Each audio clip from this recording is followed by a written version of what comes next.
Lane, what the hell? What? You told me you watched Ultra 7 ahead of time, Yeah? and you said the cyborg was disappointing. But there was no Yeah. cyborgs at all. There was no Kamen Rider there. Oh, no, there was a cyborg. It was the guy. Like, are you sure you weren't talking about the Snyder Cut? No.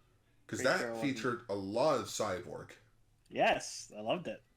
Well, this bit's run its end. All right, Schwat. What?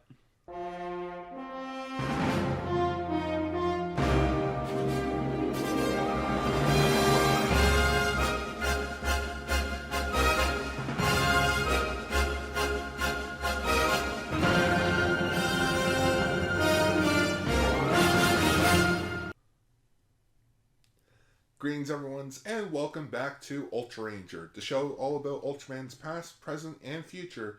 I am your host, Ultralane, or And Ultragar. and I'm Ultragar. Hi. Some mirror universe. What's up, everybody? We're back to talk about more Ultraman, but it's a special kind of episode this week. Yes, it's a very Tiga time focused episode. Yeah, I guess so.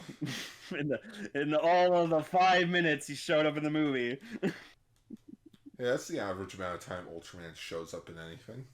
I'll get into my thoughts when we talk about the movie. But yes, for this episode, we are talking about Ultra 7, episode 27, and no episodes of Dyna this week, or this episode, because we are talking about the movie Tiga and Dyna, Warriors of the Planet of Light. Last episode I said it was the Star of Light, but apparently the official translation is Planet of Light. Yes. So that somehow makes a bit more sense. It's not the Land of Light, though. Nope. Talking about Earth. It was Earth. But let's quickly get into Ultra 7. Oh, yeah.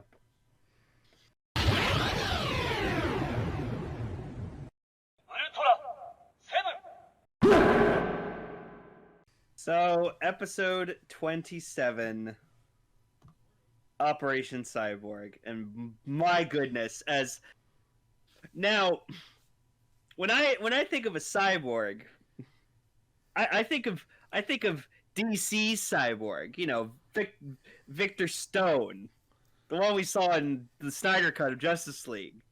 Oh, really? Because I was thinking of the one from the original Teen Titans cartoon. Because that cyborg was fucking amazing. It was really good, well thought out. I cried for the fucking guy, and I cheered him on the whole way through. That's a cyborg. I don't know what Subaraya thinks when it comes to cyborg, but if they're like, oh, let's just put a little hypno chip in his brain, that's a cyborg. No, it's not. Well, I mean, technically, it wasn't Tsuburaya. It was Keisaku Fujikawa who wrote the episode. So maybe this is his interpretation of a cyborg. Not to mention, this was 1968, so it was like 4 years before, Kamen Rider came out, that revolutionized the whole concept of a cyborg in Japan. And Yeah. then again, there's Astro Boy, who came out 2 years prior. I'm derailing here, aren't I? So, this tried to be a Soga focused episode, but it really barely had Soga in it. It set it up, and then failed. Yeah, because you got this guy, Nogawa. Nagawa, and he's with his fiance, and they're like, sorry. First, something crashes into a fucking lake at nighttime, then bam, cuts to daytime where they're fucking hanging out by the lake, and I was like, oh, all right.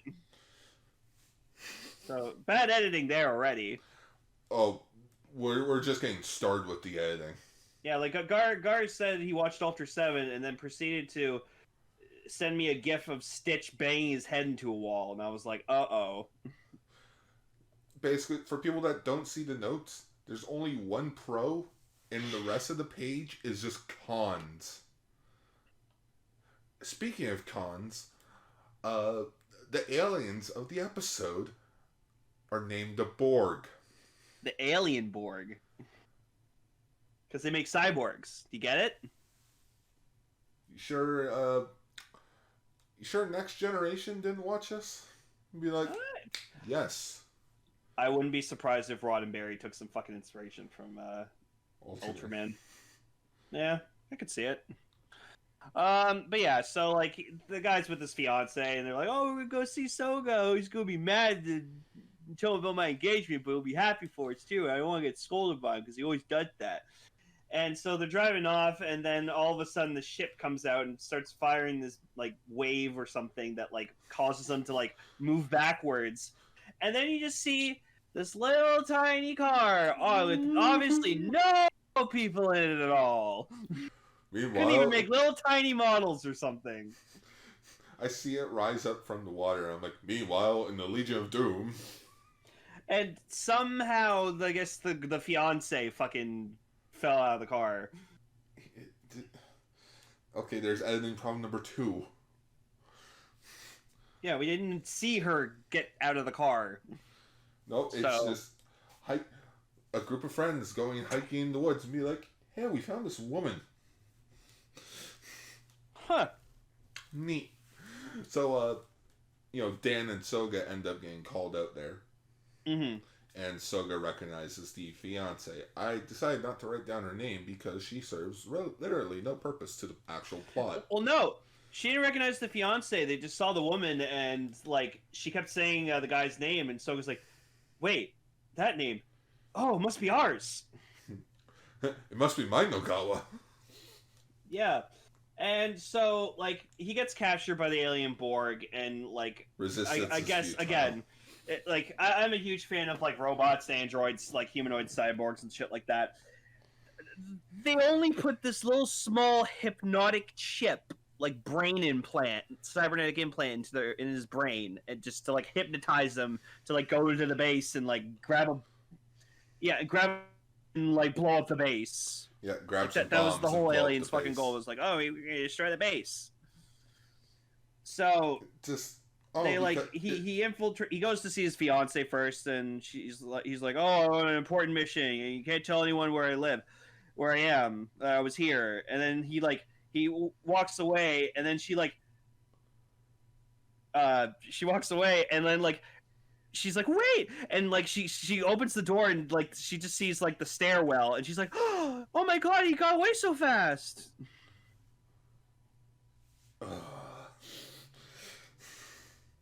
So I'll admit the first 6 minutes of this episode were really good, and then it just went downhill.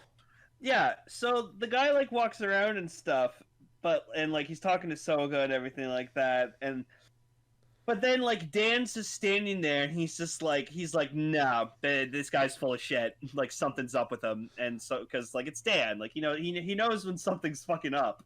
Well, so he goes to follow the guy. But hang on, I get that. Dan's an alien. It makes sense that he would think something's off. This is an alien Borg's doing. Wouldn't this make more sense if Soga was the one that was like, hang on, my friend here seems a bit off. I'm gonna follow him. Oh yeah, no, that should have been the case. It should have been Soga. This was where like Soga. It would have been the Soga focus episode. He's like, this is my friend. Nothing's weird about him, huh? But nope. Just literally right after that scene, Soga gets shafted for the rest of the plot. Yeah, and then like Dan tries to encounter him, and then he gets like fucking choked out and knocked out. Which then like it proceeds to like see like they get the guy too, and so that's when they find out that he has like the brain implant chip or whatever. But then like Dan's there, so I wanted to just be like, and just be like, Captain Kuriyama, yeah. So I did an analyze of Dan, and well, you're not gonna believe this, but I knew it. No. It's like, well, here are the X-rays for Dan, and it's just a silhouette of Ultraseven. That would be fucking amazing. It's just fucking Ultraseven's shape. Yeah. It's like, wait a minute. That'd be such a funny joke. Oh my god. But this is where things just went from being to stupid. Yeah. Okay, so the bombs are very delicate. So he had to place them in like tiny areas so They that look they didn't go off until they, 6 a.m. yeah, they look like doorbells. But here's he puts one on Dan's ankle. How the fuck did no one see it? I don't know, because no one's looking at their ankles. That's why. Oh, let's take him into the medical bay. Don't check him over from head to toe. No, my dad used to fucking judge me on like the socks I'd wear. He's like, "Oh, you should wear proper socks." And I'm like, "Dad, no one's gonna be looking at my feet." But it's not even like it's not on his like skin. No, it's literally a black dot on his pants that are How do you not see it? I don't know. I would have. I notice everything. Especially for being a doctor. It's like, okay, check him down head to toe. Don't strip him of his outfit or anything so that we can get actual like checks or anything. Nope. Just... So the alien, yeah. So the alien Borg fucking shows up and goes, "Well, I have one bomb left to destroy all of you." How? And then No. How? We have seen in this show how tight security is at the TDF headquarters. Second of all, how do you get in with the bombs when you have to go through checking? Just I don't know, but I don't know, but like Alien Borg's design was cool, and I like that I kept going like, I kept like laughing all the time. You tell me the 300 people that are in this building, no one could be like, hang on, who's that? So then Dan stops them and like stops it, but like the alien Borg escapes, and then Dan turns into Ultraseven and follows it. And then they both grow big, and then like Ultraseven like trips and falls over, and I'm like, our hero, everybody. Like, that fight scene felt lazy. It was lazy because like they tried to do some force perspective shit where it's like, oh, we're not on a miniature set. We're actually out in the woods. And then he proceeded to chop his head off, and then bubbles came out. Oh, I'm sorry. Did he chop his head off? I couldn't tell because there was no effect. He just threw the eye slugger. We didn't see anything, and he puts it back on his head. Was there a budget cut?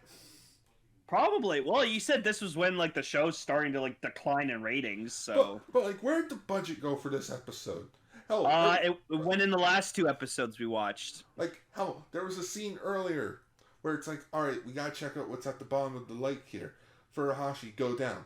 Okay, there's no scene of him underwater or anything. No, it literally cuts to the next scene of him getting back into the boat. I'm like, really? We don't have a miniature set of underwater? We do have that. And then there's also a scene where it looks really fuzzy because they're trying to do an effect shot, but it just looks shit. The whole force perspective thing, it looks bad because it's like, oh, they look bigger from far away. No, they don't. They look smaller. Why is he having trouble with a mountain on the hill? He's a giant. He can fly. This doesn't make any sense. No, it doesn't make any sense. And then they get married. The end. Yeah, pretty much just several months later, everything went back to normal. It's like, what? Oh. Oh. Anyways, this episode was bad. Wasn't that great? It was an insult to cyborgs everywhere. It's an insult to Ultraseven. Yeah. Because like there are some episodes that are boring or just eh. This is legit bad. Mm-hmm. Like bad. Like why? I mean, at least it wasn't as bad as like episode 12 was for me, because like I hated how that fucking episode was filmed.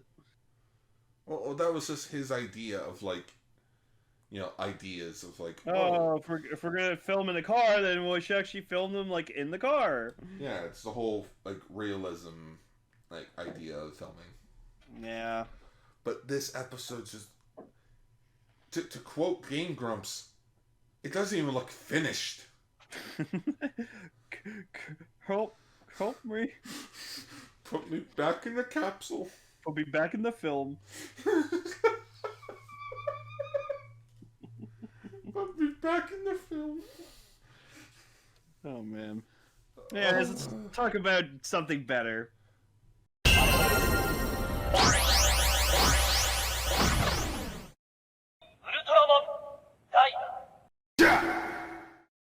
So, Ultraman Tiga and Ultraman Dyna, Warriors of the Planet of Light.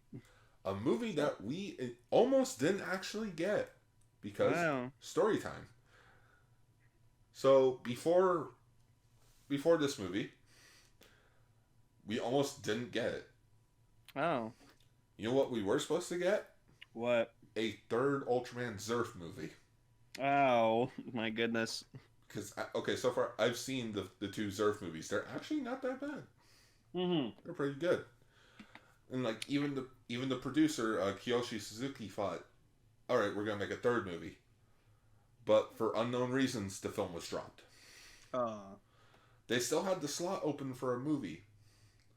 So, you know, one of the backers of Subaru Productions thought of, hey, wait a minute, why don't we make a movie about Dyna?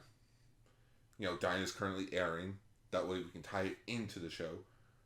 And thus it makes it sort of the first movie ever to have, like, to be released as the show is coming out. Okay. So it's like, okay, that's cool. What's it going to be about? How about we get Daigo back? Yeah, we can do a movie about Daigo being transported into the future. You know, before he lost his spark lines, so that he can become Tiga. Unfortunately, Hiroshi Nanago's, who played Daigo, was heavily booked during 1997, 1998, or at least 1998. So that idea had to be scrapped. Yeah, is there anything we can get? Oh, you can use this photo that you took of him at the final episode. That's all. Oh. Hey, they're lucky that freaking Johnny's associate didn't come after him for that. Oh, and you can mention his character name. Oh yeah, that's the thing. You can mention him by name. You just cannot show him, except for that one photo. Cause like, okay, like I'm getting a bit ahead, but like, yeah, there's this scene where like Asuka's like kind of down on his luck or whatever like that. Mm-hmm. And this little boy comes up and starts talking to him. Susumu. Yeah. Oh, was that someone we already know before? No, it's just that was the boy. It's just that was the name on his jacket. Okay, so like he's talking to him about like light and shit like that, and like telling him not to give up and stuff. And I feel like this kid was who Daigo was supposed to be. And then they just replaced him with this kid instead. That was it. No, he's got the Tiga doll and everything. Like it's fucking laid right in front of you. This kid was supposed to be Daigo, but they couldn't get Daigo's actors, so they were like, okay, we'll write his scenes with this kid, and he's gonna hold a Tiga doll the whole fucking time. This worn out Tiga doll. Because his brother gave it to him, but I do question that because it's literally only been 7 years since Tiga. So how is that thing so worn out? Also, whose brother is it? It's just his brother. Huh. I'm headcanoning it and probably gonna say it's probably one of the random kids we met during Tiga. Maybe. But like, maybe it was Iruma's sons. Maybe Iruma had another kid. If he wasn't there, those scenes would have been for Daigo. Would not doubt it for the world. So anyway, so the movie starts with Super Guts being invited to like this weapons facility because like they built this new ship called Prometheus, which it's like this ship that's not operated by like any humans. It's just like a computer, a supercomputer. I sort of gotta laugh at that because it's like, oh, where are the control panels? There's no control panel. Now allow me grab this small little tablet thing and press in some keys to start doing things. Oh no, she was literally just typing in a keyboard. But is that not a control panel? So, I didn't like Asuka in the beginning of this movie because he felt like episode 1 Asuka. This entire movie felt like early Dyna. Because, like, we haven't seen him act that silly in a long time. Because he's matured over the show. So, like, I'm seeing him acting all silly in front of the camera and stuff like that, and I'm just like, no, it's Asuka, you don't do that anymore. Asuka, you've grown by this point. Yeah.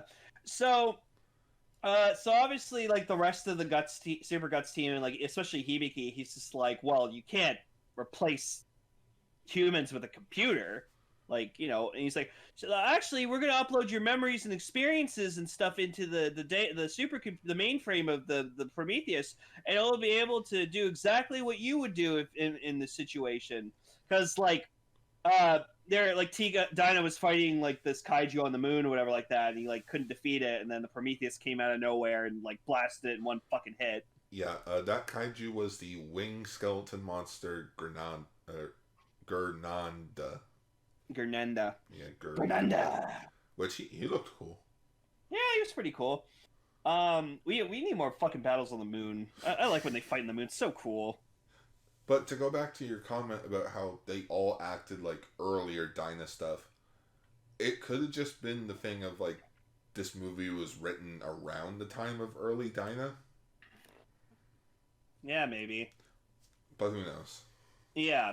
So we get this professor lady, and, like, something's off about her. Like, you can kind of tell from the beginning. Like, you at least think, like, she's like this generic, like, scientist who's like, oh, my stuff will benefit humanity. You don't need humans. Humans make mistakes. They're stupid. My computer won't do that. But aren't you also a human? Yeah, so, like, it turns out she's full of fucking shit because, like, she's being possessed by an alien or something like that. Yeah, apparently it's like the space plant beastman, the alien Miranda.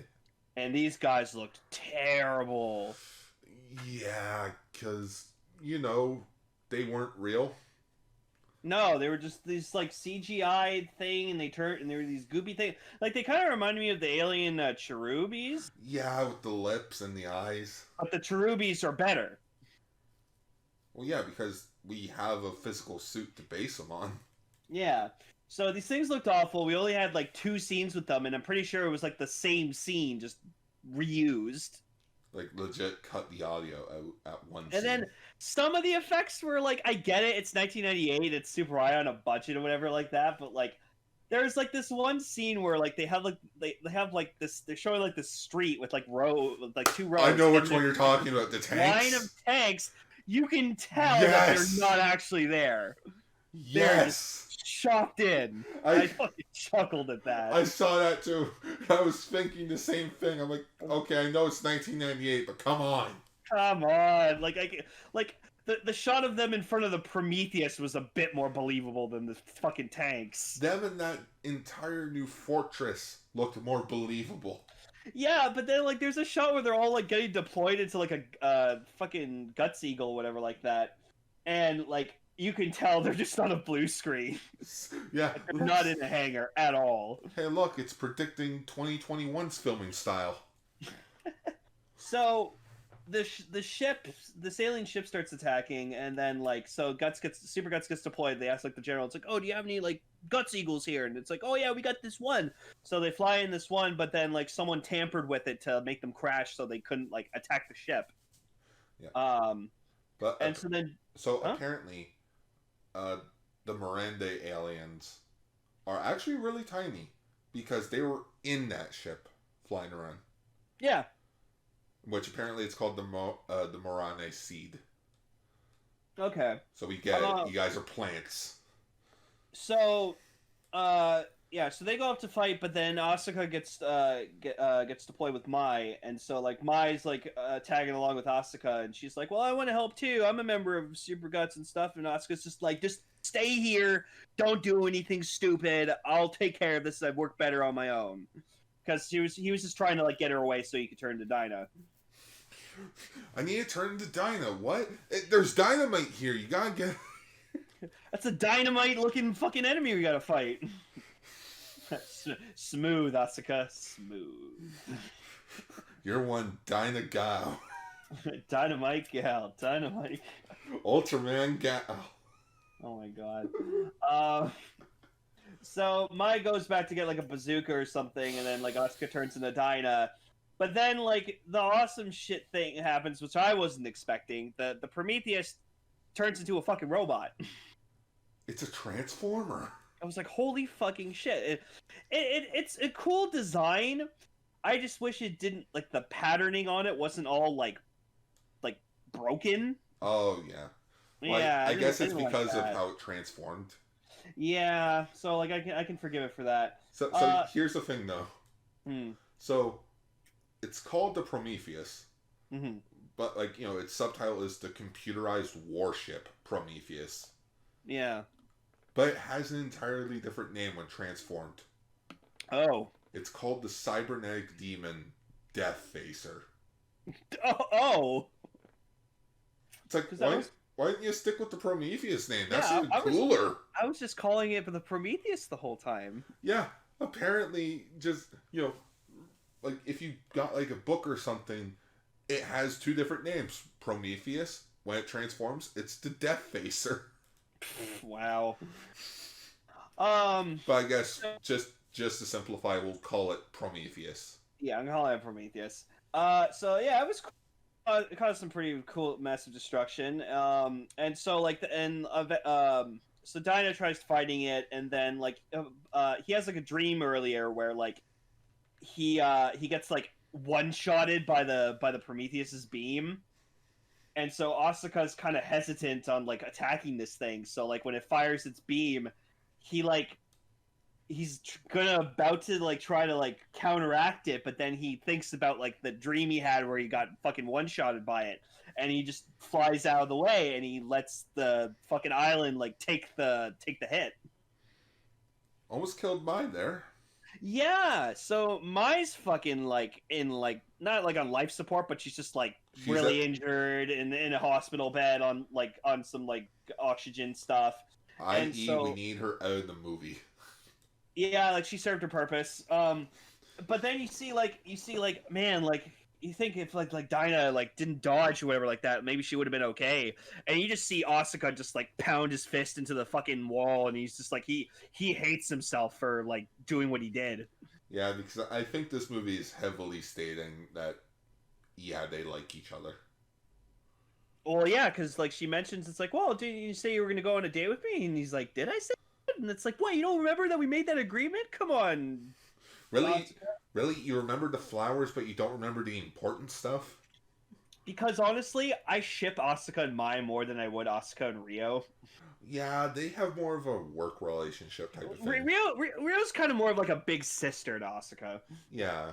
Yeah, because like he always calls her senpai, so. And then like Mai sees Asuka and be like, "Oh my god, he's so hot." So then like the council and TPC, they're trying to like figure out, and like it's like a big council because like you see like generals and stuff, a couple white people in there, so it's legit. Gotta have that diversity in TPC. I'm just expecting Raymond Burr from Godzilla King of the Monsters to show up and be like, "My Japanese is a little rusty." Yeah. Or if anything, replace the audio with okay, you know that one episode of SpongeBob where Squidward gets the band together? Mm-hmm.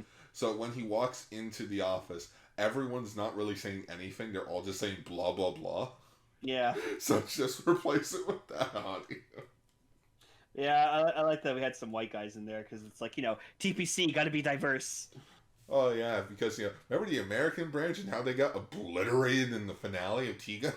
Oh my god, that's right. So the head alien who's like the possessed the professor, she's like at noon tomorrow we're gonna destroy the Earth, which will take a week, but we're gonna start with this area first, and everyone's like, oh, how could you? But that's where I live. Yeah, but I live here. I do my laundry there. And so, like, apparently their sole purpose for making Prometheus was to get rid of Dyna. So, like, they think they did it. They're like, oh, your protector's gone. You humans are weak. You're tiny.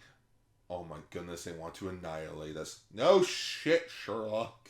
Yeah, no, like they even one of the humans like goes like, well, what gives you the right to destroy all of us? And she's like, I don't have to acknowledge your question. Like you're humanity's an eyesore. You deserve to be extinct. And it's just like, okay. Like, what did they do to you? Did they like get rid of your favorite fast food joint or something like that? Like, Are you still upset the McRib is gone? yeah, is there more to why you hate them? But no, No. it's just we hate you, so you need to die. We're aliens, so fuck you. Yeah. So thankfully, the professor like comes back to like her normal, which is good. So I was happy that she was okay, and she's actually a lot nicer than we expected. Well, yeah, because the aliens are like, oh, by the way, we're done with your bitch. Bye. Bye. Bye. So then we get like a scene with Asuka and Hibiki where like he's just like he's like, oh Asuka, you look like a pitcher who's thrown a bit too many pitches, and he's like, I feel like more like a pitcher who threw the losing ball. I don't understand your sports metaphors, Dad. But so like Hibiki tries to like kind of like perk him up, just being like, hey man, like I keep wanting to say this is like early season 1 Dyna, but there's only one season of Dyna. Yeah. So it's very early show Dyna talk. Yeah. So then this like again the kid like who was in a Super Guts uniform, it was pretty adorable. So Daigo, I'm gonna call him because it's supposed to be Daigo. No, it's Daigo Jr. Daigo Jr. Exactly. But yeah, he's got this like worn out Tiga, and he's like, my brother was Tiga. My brother. We were all there a few years ago when the world was destroyed, and we all turned to light. We helped him and stopped him from dying, and he just saved the world. Which does beg the question: how does Asuka not remember this? Maybe it just wasn't like not everyone was there when it happened. So but it was a global pandemic. The entire world came to an end almost. I don't fucking know. 7 years is a long time to like forget about something. How do you forget about the world coming to an end? I don't know. I would. Maybe he was asleep. He just had his headphones on, listening to music, reading a book, not paying attention to anything outside. Man, there's an awful lot of noise outside. Whatever. Oh, it looks like it must be raining outside. Oh, man, I can't wait to join the Super Guts someday. Even though Super Guts doesn't exist. So yeah, so like the kid tells so Daigo Jr. tells Asuka to man the fuck up. And he's like, oh, Tiga. So he starts looking up shit about Tiga, and then he finds like the old Guts team, and he finds Captain Iruma. Yeah. Who is now like still a part of the TPC, I guess. Yeah, I feel like she's like a consultant with them. Probably like up there in like the high ranking stuff. Because like she was the former captain of Guts, and then Super Guts was made from Guts, and then that's why Hibiki's the captain of Super Guts. And then we'll make Super Duper Guts. Super duper Guts. Super Guts. So Asuka pretty much goes up to Iruma and goes, "Hey, can I talk to Tiga, please?" And she's like, "Oh, I'm sorry, Tiga's not really around anymore. He's currently on tour with the V6." But if Tiga was here, he'd say, "Stop being a little bitch and just, respect the light." We're to quote High School Musical, we're all in this together. Yeah. Remember, get your head in the game. Get your head in the game. Because remember, by this point, we're in the future, so High School Musical was a thing. Hey, batter, swing. Oh my goodness. Holy shit, in Ultraman Tiga and Dyna, High School Musical could possibly be a thing. Yeah, that's true. A lot of things could have been a thing. So... the Nintendo Wii could have been a thing. Pixar could have been a thing. So then Asuka kind of just like, he listens to what Iruma says, and then he's like, oh, I know what I can do. Cool.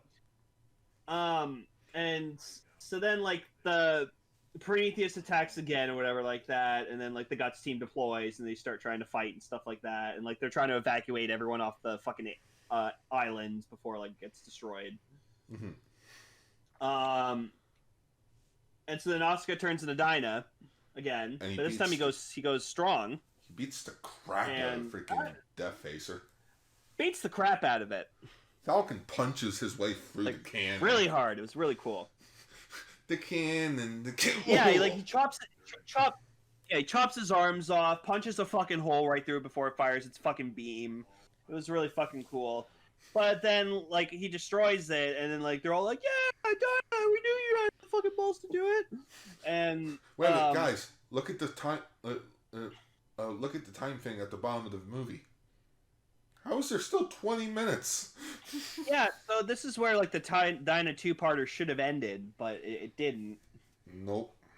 And so then, like, this bigger fucking alien fucker comes around. Yeah, basically the Monanes fuse together to become Queen Monane. Ooh. You know it's a queen because it's big. It's got a little sprinkle of Zeton in there. A bit of Zeton, a bit Biolante. Space Biolante. So Dyna gets captured, and basically he gets the rest of his color timer comes out, and he like loses energy because, like, you know, Ultras can't die. They just run out of energy. They're like a cell phone. You have to plug them in. Like, fucking hell, like, the Tiga dub really, like, taught me just, like, oh no, if Ultraman's color timer goes out, he's fucking dead. Time is running out. Time is running out. Oh, great, we miss you. Not really, but we do.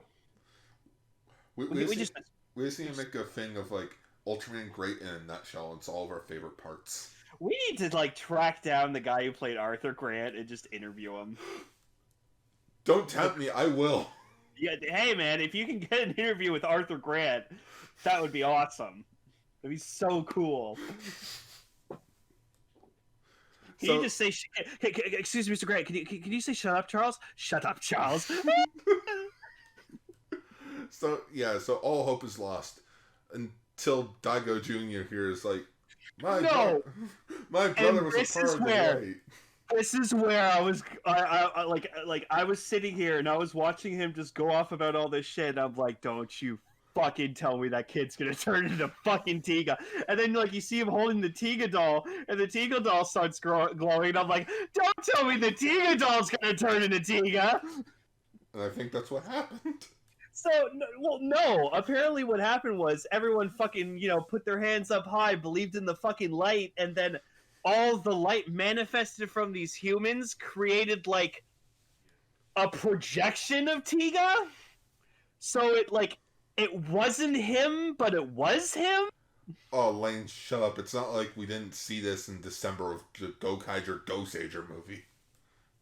Yeah, but it's not Tiga because it wasn't Daigo.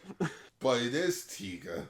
But it's not Tiga. But it's just it's human. It's the humanity's, like, manifestation of Tiga. But according to Aruma, Tiga is, you know, is the very being of light, and light is in every one of us.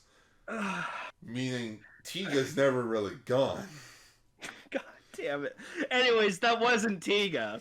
Hashtag I believe in Tiga. No, that wasn't Tiga.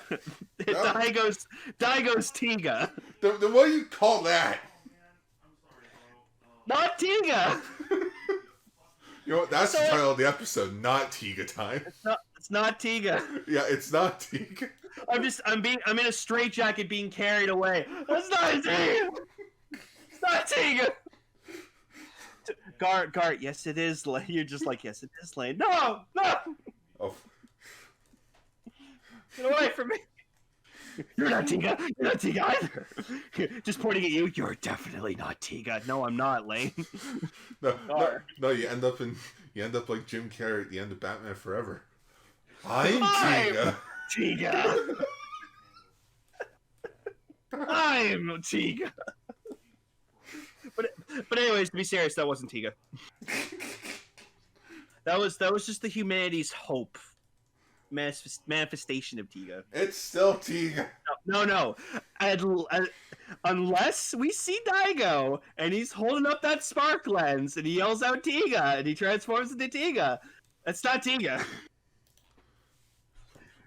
So, anyways, Tiga and Dyna team up. It's pretty fucking cool. And But then quick. like the rest of Super Guts fucking helps. So yeah, no, Tiga, like, it's a Tiga Dynam crossover movie, but Tiga's in it for like 5 minutes. Should have been 3, being given an Ultraman's time on Earth.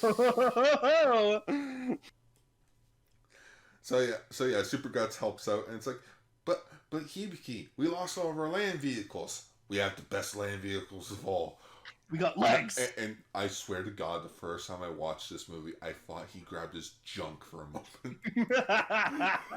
As in, like, we have the cojones to take this off. I would have loved if he just pointed at some bicycles and skateboards, and they just were all like, yeah! Like, just Power Rangers the movie. Free ride! Literally a free ride.